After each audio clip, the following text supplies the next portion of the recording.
Hey there everyone, and welcome to a short video about Cyberpunk Edgerunners. I just finished watching episode 10 a couple of minutes ago, and I don't want to do a huge long review video of it like I normally do on this channel, so I figured I would do a smaller unscripted video with no spoilers, just talking about my thoughts, much like the G-Witch prologue video, so in that style. So if you like that video, then you will probably like this one, but without further ado, let's get into my thoughts on this new Cyberpunk Netflix anime. To start off, I really enjoyed this show. I thought it was very good. I'm not surprised I really liked it because it is made by Studio Trigger, who have done things like Kill la Kill and BNA, and they've done some of my favorite stuff. With some of their staff going all the way back to like Gynax and doing Gurren Lagann and stuff like that. So always a fan of Trigger, just get that out of the way. It's maybe a little bit biased. And much like other Trigger shows, if you aren't a fan of just like a bunch of gratuitous nudity and violence, then maybe give Cyberpunk Edgerunners a skip, because, well, I'm not going to give any spoilers. This show, it's like Netflix gave Trigger a paycheck or a blank check and just said, do whatever the fuck you want, essentially, because there is like the most violent thing I've ever seen every 5 minutes in this show, and it's great. So if you don't like that, then maybe give it a skip. It doesn't bother me, so it's all good. Also, this show has so much nudity in it, a lot of nudity. There's like full frontal, like literal fucking in the first 5 minutes of the show. So again, if that's something that you're uncomfortable with, that's not the only time you're gonna see it either. There's like a fully uncensored cum shot in this show, so just be aware. That being said, with the semi-content warnings out of the way, this show follows a character named David Martinez, who is a young man who is a student at Arasaka Academy. It follows his journey through Night City, which is also the setting of Cyberpunk 2077, which I haven't played, but now after watching this, I kind of want to. David meets Lucy, who's a netrunner or hacker in the Cyberpunk universe, and she brings him on board a crew of Edgerunners, which is just another name for Cyberpunk. Following that, we just kind of follow David in his dealings with these megacorps, what it means to like be transhuman, just a bunch of really cool stuff I know Cyberpunk deals with a lot, but that's all I'm going to say about the story.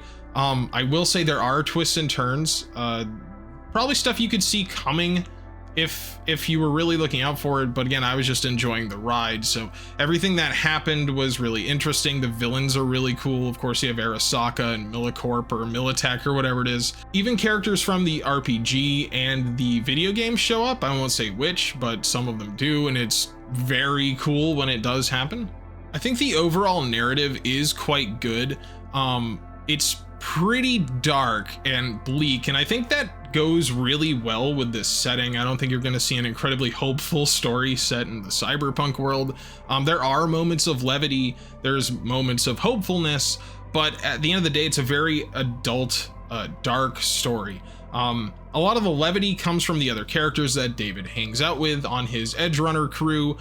Of course, it's another show, I always say this in these videos, but it's another one of those shows where it's just fun to watch the characters interact.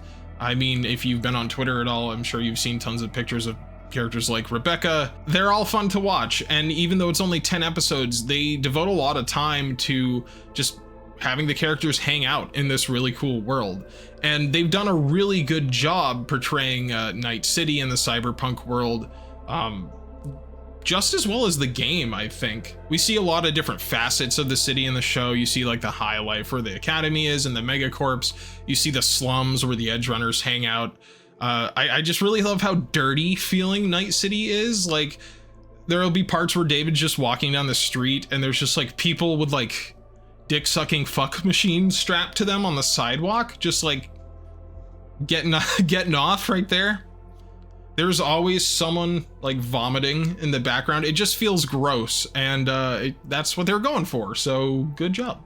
I will mention that I did watch the show in English, and the voice cast is really good.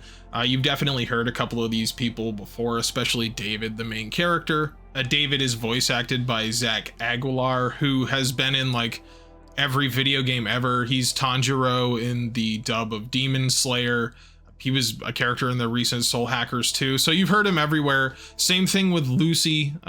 She's been in every anime ever made, so you know, you'll recognize the voice cast, and they do a very good job. I didn't watch any of it in Japanese because originally I was just watching this in my off time to relax, and then I figured I would just give my thoughts because it was so good. And one thing that kept me invested the whole time is just the quality of animation.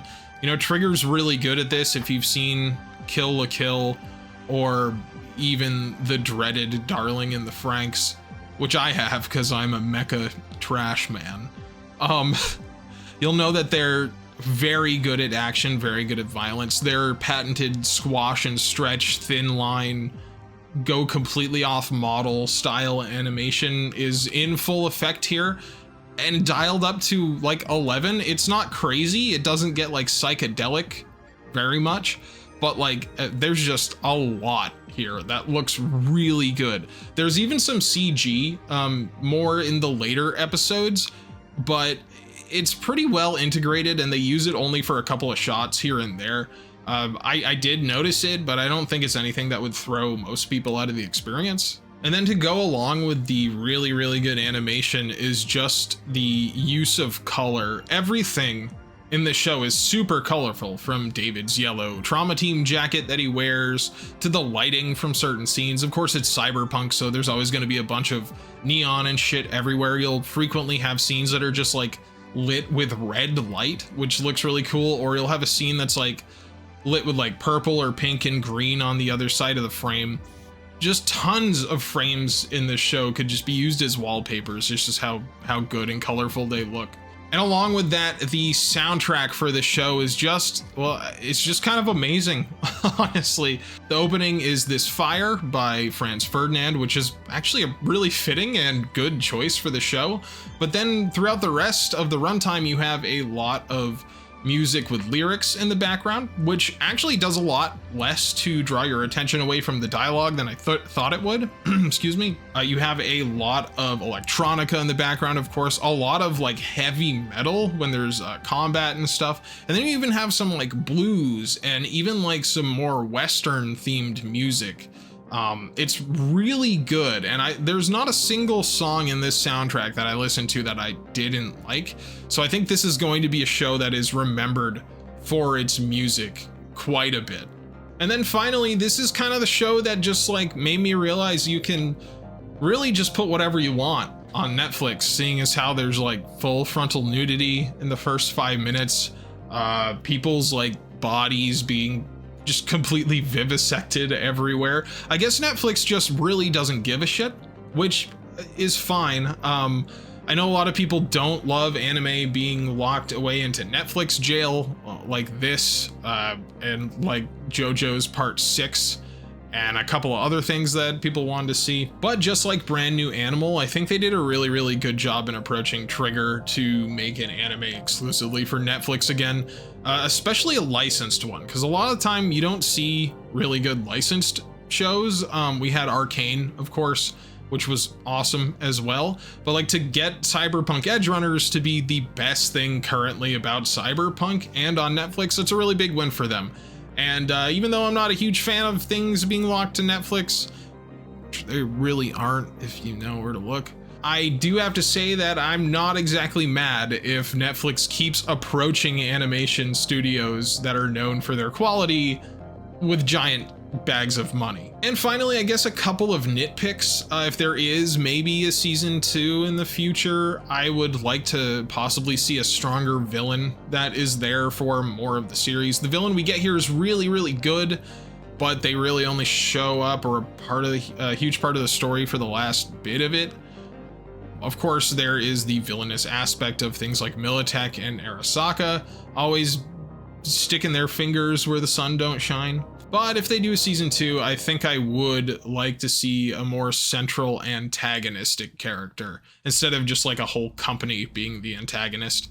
That probably would have done more to draw people into the story, to have you know, the protagonist have an antagonist to bounce off of a little bit more. But the story we got here was really good. I didn't want to spoil it for people. Then I guess my only other nitpick is the animation quality does take a hit in the 4th, 5th, and 6th episodes. It's very, very strong in the first couple, and the last couple, of course, like usual. But yeah, once you hit episode 4, 5, and 6, you'll notice the backgrounds are a little bit less detailed. There's like a shot in episode 3 or 4 where two characters are talking together, and it's like a wide shot, and they just hold on it for about like 45 seconds. And it feels like the elevator scene from Evangelion. Not that bad, but like, I get what you're trying to do. Like, you have to sometimes cut corners, but it is what it is. I'd like to see less of that in the future. But of course, the highs heavily outweigh the lows of the show. And those are really just nitpicks. I don't have much else I could really say that I didn't like about it. I think that if you're a fan of Cyberpunk, you should check it out, even if you don't like anime. If you're an anime fan, you should probably check it out, even if you don't like Cyberpunk. In my personal experience, I'm coming from a place where I've never played Cyberpunk. I've never played the tabletop game. I've never played the video game, and I really enjoyed the series. And if anything, it's gotten me more interested in giving 2077 a shot if I can ever find a PlayStation 5 or feel like upgrading my PC. Anyway, thank you guys for watching. I hope you enjoy these more unscripted videos. My plan is to put one of these out like maybe per week along with the larger videos to tide people over, or if there's like an off week where I just can't get like a retrospective out, to put one of these out, see how people feel about it. Plus, I'd like to talk about more anime, like currently airing stuff and stuff I've just been playing as well without doing a big retrospective. So keep a lookout for that.